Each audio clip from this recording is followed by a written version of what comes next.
Na serikali ingawa ilishusha bei ya mafuta kwa shilingi 10 katika kile kilichoonekana kama kutupa tone la maji baharini, je, itakuwa ni kumzika ndovu mzima na pembe zake? Au ni falsafa ya baada ya kufaidika na pembe hizo baada ya kumzika ndovu huyo? Wananchi wengi wanasema nauli bado zinawachoma kama pilipili mbichi. Wakati huo huo, tetesi zikizidi kutanda kama moshi wa nyika kuwa baadhi ya viongozi na washikadau wa sekta ya matatu walipakwa mafuta kwa mgongo wa chupa ili kuzima mgomo huo. Wakenya wengi sasa wanajiuliza wameachwa na nani wa kuwatetea katika mawimbi haya makali ya maisha. Fahamu fika kwamba mnyonge mnyongeni ila haki yake mpeni, na wala huu sio wakati wa kumtupa mwana na maji yake alioshewa.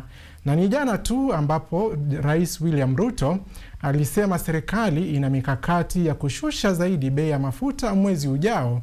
Wengi bado wamebaki na maswali machungu mzima yasiyo na majibu.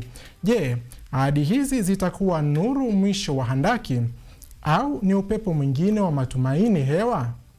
Karibu kwenye taarifa zetu za Mizizi Wikendi. Jina langu ni Akida Kasim na kujia mubashara kutoka Chuo Kikuu cha Kenyatta hapa jijini Nairobi. Na kama ndio mwanzo unaungana nasi, hujachelewa mtazamaji, kwani taarifa zetu za Mizizi Wikendi ndio mwanzo zinang'oa nanga sasa.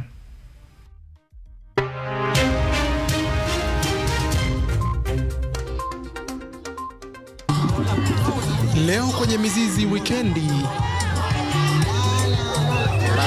Rais William Ruto ahakikishia wapwani suluhu ya kudumu ya mgogoro wa ardhi ukanda huo.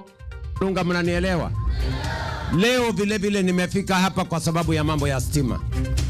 Stima bado haijafika. Kuna serikali ambayo imemimina miradi ya maendeleo. Wazazi wavamia ofisi ya mwalimu mkuu wa shule ya upili ya wasichana ya St. Bakita Siakago, Embu, kutokana na matokeo duni shuleni humo. They told TSC to look for someone the deputy principal can be acting. In fact, if there is a principal who can achieve a mean above 8, we don't care from where. Waziri wa fedha John Mbadi atetea mswada wa fedha wa mwaka 2026 unaoendelea kukosolewa vikali na mrengo wa upinzani. In a podium like this and telling you people reject. He served under Uhuru Kenyatta when most of the taxes that now we are grappling with were introduced. And he was a minister. He was even...